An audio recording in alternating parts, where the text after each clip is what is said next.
오늘 하나님께서 우리에게 주시는 말씀은 구약성경 룻기 2장 20절 초반에는 24절까지 기재가 되어 있습니다만 오늘 20절까지만 보겠습니다. 구약 404페이지입니다.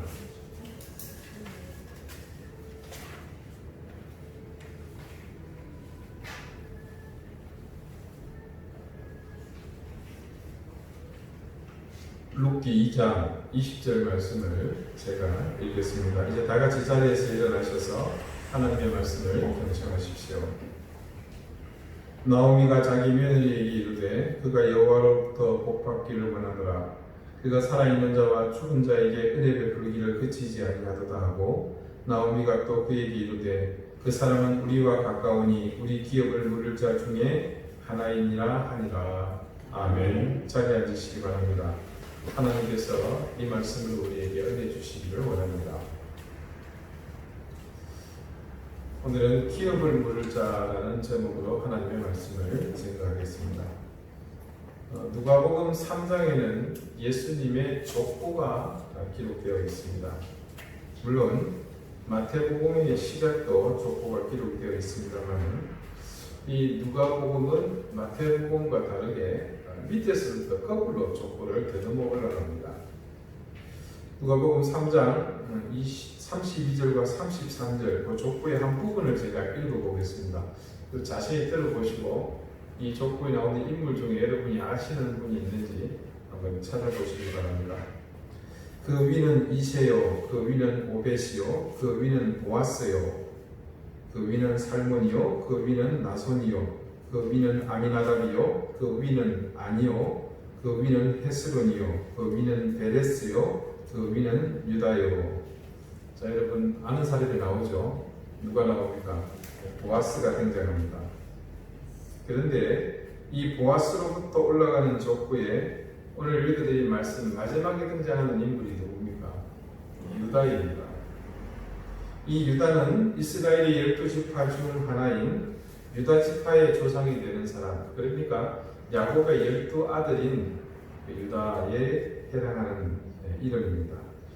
오늘날 우리가 말하는 유대인 또 혹은 유태인이라고 하죠.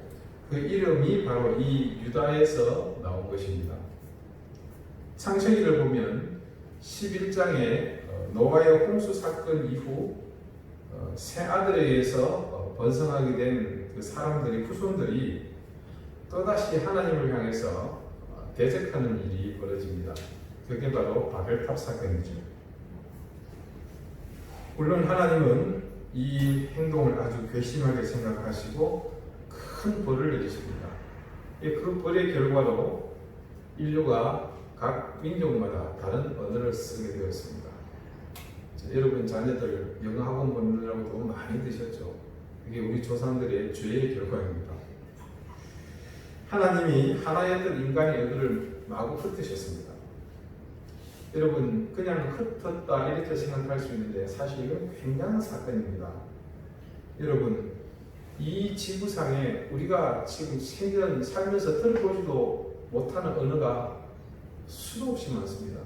그런 언어들이 동시다발적으로 생긴 겁니다. 여러분 모든 언어는 의사체계를 전달할 수 있는 구조가 있습니다. 아무리 미개한 언어라도 어떤 일정한 문법이 있고 형식을 갖추게 되어 있거든요. 그런 언어 체계가 동시다발적으로 생겼다는 것은 제 개인적인 소견입니다만 이것은 천지창조에 버금가는 그런 놀라운 하나님의 기적이 아닐 수 없다. 저는 그렇게 생각을 합니다. 이 어떤 창세기에 그런 사건이 있고 난 후에 12장부터 마지막 50장까지는 아브라함, 이삭, 야곱, 요셉 이 4명의 족장들의 이야기로 구성이 되어집니다. 그런데 아브라함 다음 이삭 다 부자가 아니죠. 이삭의 아들인 야곱의 이야기가 36장까지 기록이 되어 있습니다. 그런데 37장부터는 요셉의 이야기가 시작되는데 그때 느닷없이 38장에 이 족장에 해당되지 않은 또 다른 인물이 등장하고 그 사람에 대한 이야기가 한 장 분량으로 느닷없이 그게 삽입이 됩니다. 창세기 36장 26절 27절에 있는 말씀을 제가 잠깐 읽어드리겠습니다. 유다가 자기 형제에게 이르되 우리가 우리 동생을 죽이고 그의 피를 덮어둔들 무엇이 유익할까? 자, 그를 이스마엘 사람들에게 팔고 그에게 우리 손을 대지 말자. 그는 우리의 동생이요 우리의 혈육이니라 하며 그의 형제들이 청종하였더라. 자, 내용은 그렇습니다. 야곱의 아들들이 양을 치고 있는 곳에 요셉이 나타난 겁니다. 아버지의 심부름을 받죠. 이 요셉은 그 형제들의 동생입니다. 아주 명품 옷을 입고 나타났습니다. 아버지 앞에서 늘 자신들의 눈에 가시같이 행동하던 그 요셉이 오니까 이 형제들이 그게 얼마나 미웠던지 서로 공부해서 이 아이를 죽이고자 한 것입니다. 형제를 죽이고자 한 거죠. 그래서 작정하고는 혼자 힘으로 절대 빠져나올 수 없는 구덩이에 이 요셉을 던져버렸습니다. 거기서 죽으라는 말이죠. 근데 그때 그들의 곁으로 때마침 이스마엘의 이 상인들이 지나가게 됩니다. 그러자 형제 중에 하나인 유다가, 아까 말씀드린 그 유다입니다. 이 유다가 나서서 그렇게 말한 것입니다. 조금 전에 읽어드린 내용이 바로 이 유다가 한 이야기죠. 그렇게 요셉을 이스마엘 상인들에게 팔고 이 야곱의 아들들은 요셉을 총애하던 아버지에게 거짓말을 합니다. 요셉의 옷을 찢고 거기다가 짐승의 피를 바르고는 당신의 아들이, 우리 형제가 짐승에 찢겨서 죽었노라고 이렇게 거짓말을 합니다. 인륜을 저버린 이런 끔찍한 일을 야곱의 아들들이 저지르고 난 뒤에 38장에는 조금 전에 말씀드린 느닷없는 내용이 등장하는데 바로 이 유다의 이야기가 나옵니다. 내용은 그렇습니다. 유다가 아마도 이 동생을 그렇게 한 것에 대한 양심의 가책이 굉장히 컸던 모양입니다. 거기도 유다는 집을 나와서 가출해서 아둘람 사람 히라라는 사람과 함께 가까이 지내게 되었다고 38장은 그렇게 시작합니다. 이후 유다는 그곳에서 가나안 여자 수아라는 사람을 만나서 결혼을 합니다. 그리고 엘과 오난, 셀라라는 세 아들을 낳습니다. 세월이 어느 정도 흘렀는지 장자 엘이 장성해서 다말이라는 여자와 결혼합니다. 그런데 이 엘이 얼마나 악했던지 하나님께서 바로 쳐서 죽여버립니다. 여기서 유다는 장자 엘이 죽게 되자 둘째 오난에게 다음과 같이 명합니다. 네 형수에게로 들어가서 남편의 아우된 본분을 행하여 내 형을 위하여 씨가 있게 하라. 자, 유다가 이렇게 말한 것은 여러분 내용상 정황이 이해가 되시죠? 예, 그 고대 사회에 성행했던 수혼법에 따른 것입니다.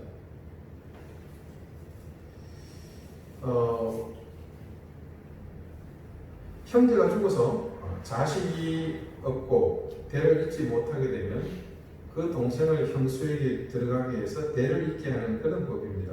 자, 이 법은 기원전 고대 사회에서는 동서를 막론하고 어디서든 찾아볼 수 있는 그런 풍습이었습니다. 우리나라 고대 국가에도 소위 형사 취수제라는 그런 제도가 있었다는 기록이 있죠. 바로 같은 것입니다. 그런데 아버지의 그런 지시를 받은 오난은 생각이 많았습니다. 말씀이 증거하기를 오난이 그 씨가 자기 것이 되지 않을 줄 알므로, 무슨 말이겠습니까? 형수와의 관계 속에서 아들이 태어나겠지만 그 아들이 자기 아들이 아니라는 겁니다. 죽은 형의 아들이 되어 자신에게는 득이 되지 않는다는 판단을 한 것이죠. 그러니까 형이 죽으면 그 재산이 자기 것이 될 수도 있는데 이게 다시 형수에게 아들이 생기면 그 아들의 몫이 되니까 결국 누굽니까? 다말의 소유가 될 수밖에 없는 겁니다.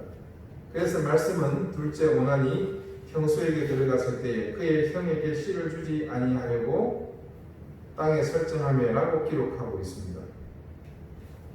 자, 하나님은 이런 행동을 또한 악하게 보셨습니다. 그래서 오난마저 쳐서 죽여버리십니다. 자, 일이 조금 복잡하게 됐습니다. 굉장히 곤란한 상황으로 치닫게 되는데 우선 멀쩡한 두 아들이 죽어버린 유다의 심정은 말로 다 할 수 없게 되었거니와 자, 유다가 말한 대로 또다시 막내 아들인 셀라를 이 맏며느리 다말에게 합방을 시켜야 되는데 이것도 여의치 않습니다. 셀라는 아직 어립니다. 셀라를 통해서 다말이 아이를 가질 수 없는 상황입니다. 그래서 결국 유다는 당분간 며느리를 친정에 돌려보내게 되고요. 셀라가 장성해서 아이를 가질 나이가 되면 그때 다시 논의하자고 합니다. 그런데 엎친 데 덮친 격으로 얼마 있지 않아서 유다의 아내 수아가 세상을 떠나고 갑니다. 자, 아들이 둘이나 죽고 아내도 죽고 이게 마치 나오미와 좀 비슷한 수준의 신세가 아닙니까? 이렇게 속이 썩을 대로 썩은 유다가 지인과 함께 딥나라는 곳으로 양털을 깎으러 갑니다. 말씀의 정황상 보니까 야곱을 데리고 위로하려고 간 것 같습니다. 자, 그런 한편 친정으로 돌아온 다말은 오매불망 막내 셀라와 아이를 가지기를 기다리고 있지만 정작 유다에게는 이런 복잡한 일들이 생김으로써 며느리의 형편을 헤아릴 만한 그런 여유가 없었던 모양입니다. 까맣게 잊어버렸습니다. 자, 그러던 중 유다가 우연히 다말의 친정 근처인 딥나에 양털을 깎으러 왔다는 소식을 듣게 됩니다. 그러자 다말은 상상을 초월하는 엄청난 일을 벌이게 됩니다. 다말이 변복을 하고 창녀의 복장을 했다고 그러죠. 상처한 시아버지를 유혹해서 잔자를 같이 하게 됩니다. 천륜을 범하는 엄청난 일을 벌이게 되죠. 이후에 다말, 유다의 며느리죠. 그 며느리가 이 수절하고 있는데 임신했다는 사실을 알게 됩니다. 이 엄청난 사건을 조사하던 중에 유다는 무엇을 발견하게 됩니까?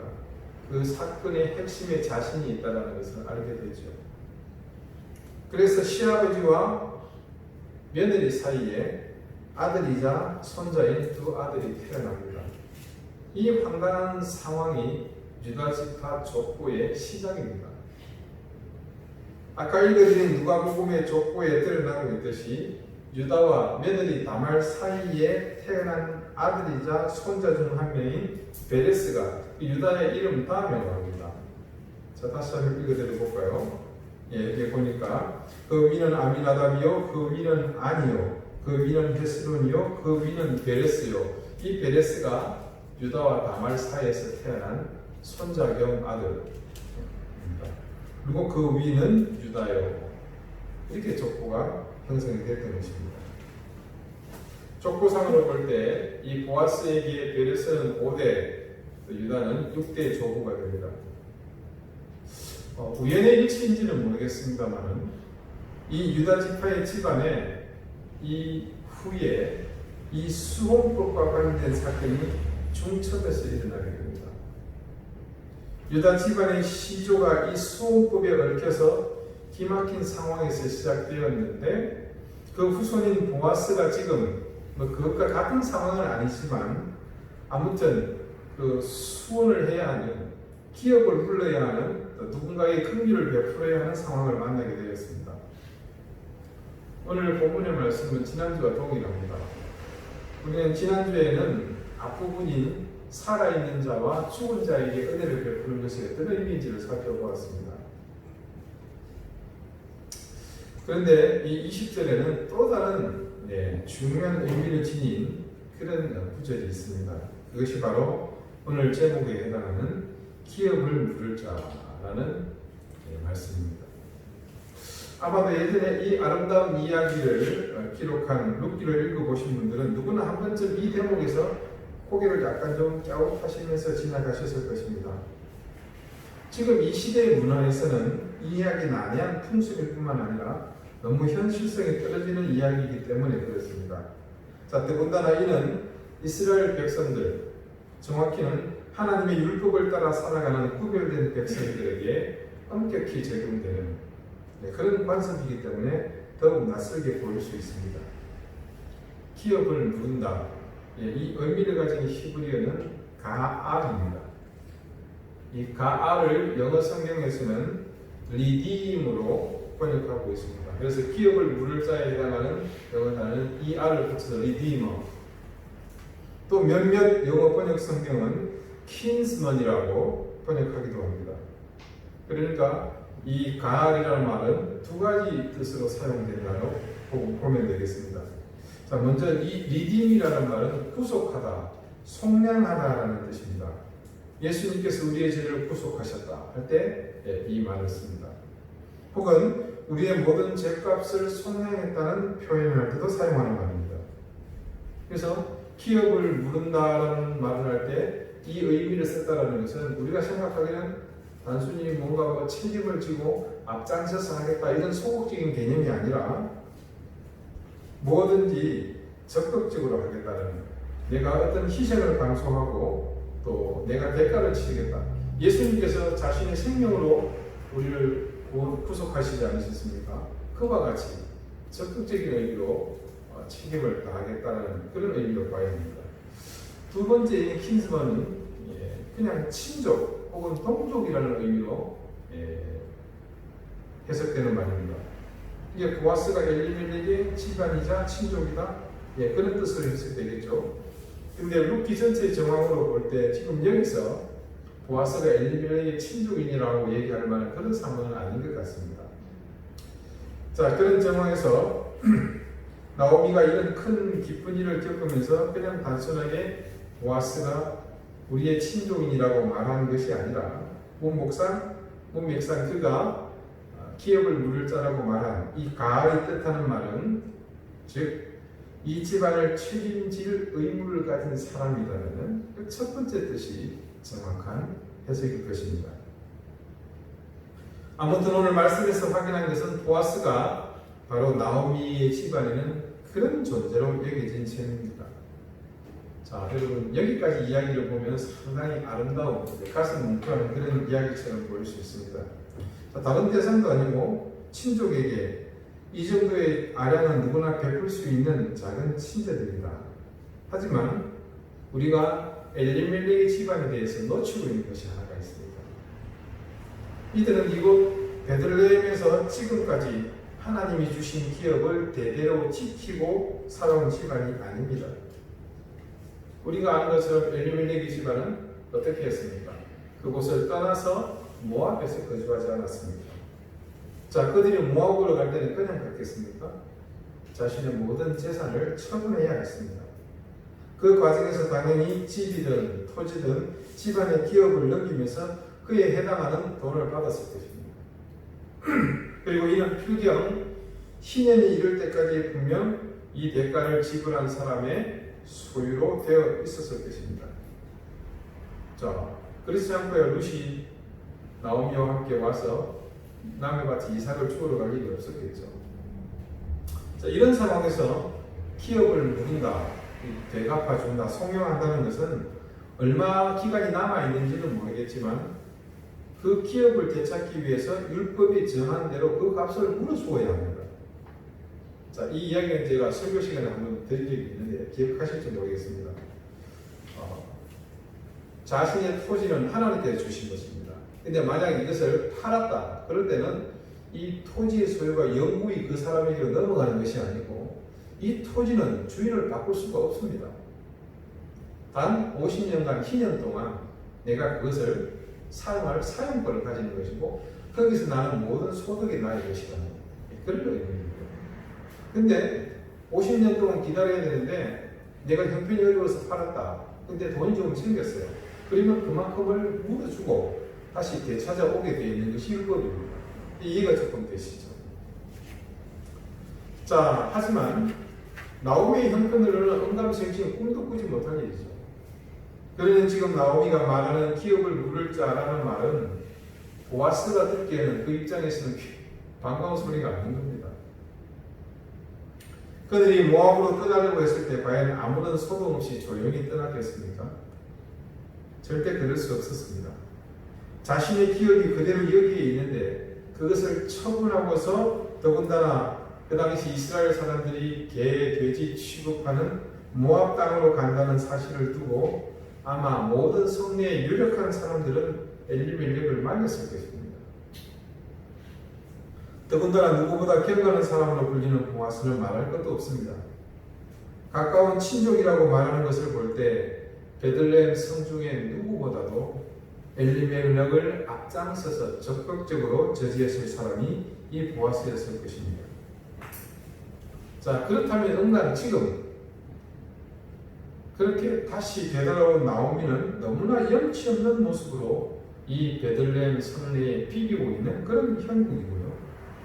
어떻게 보면 모든 사람에게 지탄받아야 할 그런 상황에 있는 지금 그런 처지입니다. 이런 배경에서 볼 때 나오미가 지금 베들레헴에 사는 그 자체가 민폐고 너무나 비신앙적인 모범을 보이는 것이라 할 수 있겠습니다. 자, 희년의 주기가 50년임을 감안할 때 과연 엘리멜렉의 집안의 사람들이 자신의 기업을 처분한 시기가 언제인지는 모르겠지만 하루하루 이삭을 주어 끼니를 이을 정도로 빈털터리가 된 나오미의 집안은 현실적으로 그것을 찾을 소망은 제로입니다. 그런데도 나오미가 지금 그녀의 입을 통해 보아스가 기업을 물을 사람이라는 말을 꺼낸 것은 이제 그녀가 자신들이 처분한 하나님이 주신 기업을 다시 회복할 수 있다는 희망의 끈을 잡은 것이다. 이렇게 볼 수 있습니다. 제 어머니가 우스갯소리를 이런 말을 종종 하는 걸 제가 들은 기억이 있습니다. 그럼 참 염치가 미제다. 나이 드신 분들은 이 말의 의미를 조금 아실 겁니다. 예전에는 이전 세대 분들은 미제라는 말은 무조건 좋다는 뜻이잖아요. 그래서 어떻겠으면 미제는 양질물이라도 마신다는 말을 했겠습니까? 살기 어려웠던 시절에 누군들 염치 없이 사는 것이 좋아서 그랬겠습니까? 얼굴이 두꺼워야 했고 염치는 잠시 생각할 수 없었던 시절이기 때문에 아마 그렇게 행하는 사람들을 두고 성행했던 말일 것입니다. 제가 보니까 딱 이 나오미의 염치가 미제인 것 같습니다. 염치가 미제다. 자, 오늘날 우리가 아는 상식선에서 나오미의 입에서 보아스가 베푼 이 호의를 두고서 더 나아가서 자신의 집안에 걸쳐진 이 어마어마한 채무를 변제할 대상으로까지 그를 생각한 것은 염치가 미제 정도가 아니라 요즘 말로 명품인 것 같습니다. 기왕 말이 났으니 잠시 접어두었던 나오미의 집안, 즉 엘리멜렉의 생전의 모습을 한번 우리가 유추해 보십시다. 정황상으로 볼 때 이 룻기의 서두에 기록된 엘리멜렉의 선택과 그에 따른 행동에는 하나님을 경외하거나 또 아니면 율법을 지키겠다는 그런 의지가 희박하다는 것은 어느 누구나 충분히 짐작할 수 있습니다.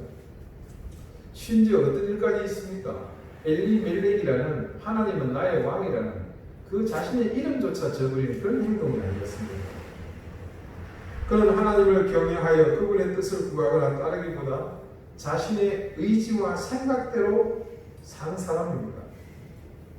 그런 그의 행동을 그대로 드러낸 것이 바로 이방 땅 모압으로 이주한 것 아니겠습니까? 그리고 하나님은 그의 선택에 대해서 분명하게 응답하셨습니다. 그런데 그런 응답을 두고서 나오미의 반응은 어땠습니까? 그녀는 자신들의 행동에 의해서 일어난 결과를 두고서 회개하거나 하나님께 용서를 구하지 않았습니다. 도리어 하나님을 원망하고 심사를 한탄하는 비신앙적인 모습으로 지금 이 순간까지 일관되게 그 모습을 보이지 않습니다. 그런 엘리멜렉 집안의 사람을 통해서 이 룻기의 저자는 그 시대, 언제입니까? 사사들이 치리하던 그 시대에 모두가 자기 소견대로 옳은 대로 행했던 그 사람들의 모습을 이 엘리멜렉을 통해서 생생하게 우리에게 증언하고 있는 것입니다. 자, 이제 보십시다. 우리의 상식으로 볼 때 기업을 물을 사람이 느닷없이 그런 비신앙적인 모습으로 살아왔던 나오미 앞에 나타났다는 것은 너무나도 비상식적입니다. 그런데 하나님은 마치 무슨 일을 꾸미고 계신 것처럼 자연스럽게 지금 나오미의 며느리 룻을 그 자리로 이끌고 계시지 않습니까? 하나님을 외면하고 자기 판단으로 자신의 소견에 옳은 대로 행한 사람들에게 나타난 지금 이 기적 같은 은혜를 두고서 하나님의 일방적인 개입하심이 아니고는 달리 다른 말로 설명할 상황이 아닙니다. 자, 여러분, 제가 종종 여러분에게 드리는 이야기지만 우리에게 있어서 과연 하나님의 은혜를 받을 만한 어떤 일들이 있었던 적이 있었습니까? 내가 구원받은 하나님의 자녀가 된 것에 대해서, 그렇게 사는 것에 대해서 여러분 우리가 어떤 대가를 정말 제대로 한번 치러본 적이 있었던가요? 하나님의 은혜, 예수 그리스도의 사랑, 성령의 역사하심, 이 모든 것이 항상 우리의 가슴을 저미게 만들고 우리의 마음 깊은 곳에서부터 감동을 일으키는 이유는 단 하나입니다. 그것은 우리 모두가 부인할 수 없는 사실, 우리의 어떤 공로, 어떤 희생, 어떤 수고도 필요치 않은 그분들의 일방적인 역사라는 사실 때문입니다. 사사시대에 모든 이스라엘의 지도자와 백성들이 혼연일체가 되어서 하나님의 명을 거역하고 자기들 마음대로 살 때에 어떻게 그곳에 하나님의 보살핌이 있을 수 있었겠습니까? 그 시대에 그런 사람들이 모여 살던 곳에 하나님의 자비하심이 없었다면, 그분의 인자하심이 없었다면, 그래서 그들의 저지른 죄가대로 하나님께서 징벌하셨다면 과연 이 지구상에 이스라엘이라는 이름이 지금까지 살아남을 수 있었겠습니까? 그들의 죄가에 대한, 죄업에 대한 물으심, 하나님의 가알이 그들에게 없었다면 그들은 한 줌의 먼지로도 남지 않았을 것입니다. 오늘 이 베들레헴 성의 염치의 여왕 나오미가 누군가 자신들의 기업을 되찾아줄 사람이라는 말을 꺼낼 수 있었다는 것은 어쩌면 나오미와 비교해서 별로 나을 것 없는 우리 같은 인생에게도 하나님의 기업 물으심이 함께한다는 사실을 이 룻기의 저자가 우리에게 알려주고자 하는 것은 아니었을까요? 여러분, 우리가 사는 이 시대를 교회사는 은혜의 시대라고 부릅니다. 그 상대 개념으로 구약 시대를 율법의 시대다 그렇게 하기도 합니다만, 그런데 여러분 아무리 봐도 우리가 사는 지금 이 시대만을 은혜의 시대라고 부르기는 너무 어색하지 않습니까? 그렇습니다. 은혜의 시대는 비단 지금뿐만이 아니었습니다. 하나님은 언제나 모든 인생들에게 자신의 은혜를 베풀어 주셨습니다. 오늘 나오미의 집안에는 하나님께서 그들의 잃어버린 기업을 물을 사람을 보내시는 방법으로 은혜를 베푸셨듯이 다양한 처지와 형편에 있는 사람들에게 하나님은 수없이 많은 방법과 사람들을 동원해서 당신의 은혜를 베푸십니다. 저는 굳게 믿습니다. 누구보다 우리를 잘 아시는 하나님은 지금도 저와 여러분에게 다양한 가을로 함께 하십니다. 그러므로 어떤 인생이든 결코 하나님의 자녀들은 절망할 수 없으며 희망의 끈을 놓을 수 없습니다. 여러분도 그 사실을 믿으십니까? 그래서 저는 감히 주님의 이름으로 여러분에게 절망이 있을 수 없음을 선언합니다. 뿐만 아니라 이 땅의 모든 소망과 내일에 대한 기대는 모두 우리의 것임을 저는 또한 여러분에게 선포합니다. 이 확신이 저만의 확신이 아니라 여러분 모두의 확신이 되시기를 바랍니다. 이것은 하나님께서 우리에게 주시는 것입니다. 아멘. 할렐루야. 기도드리시겠습니다. 우리는 하나님께서 어떤 상황에서도 우리를 위해 기업 물으시는 분이심을 깨달았습니다. 이제껏 우리의 인생의 모든 순간을 하나님은 우리의 죄가를 물으시면서 동행해 오셨는데 무지하고 미련한 우리가 그런 하나님의 가을을 전혀 깨닫지 못한 채 넘치는 은혜와 사랑을 보지 못하고 그저 우리의 눈에 가득한 부족함과 결핍에 불평하고 원망하는 어리석고도 창피한 삶을 살았습니다. 이제 저희는 하나님 아버지 앞에 분명하게 고백합니다.